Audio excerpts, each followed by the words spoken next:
Hello, in this video I'm gonna show you how to change the volume in Dune Awakening.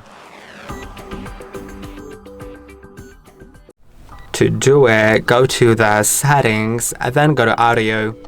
Now you'll find audio channels and you can change the mastering mode, but it's not what the video is about. By the way, it'll just optimize the audio output for a certain output device, so it just sounds the best on it.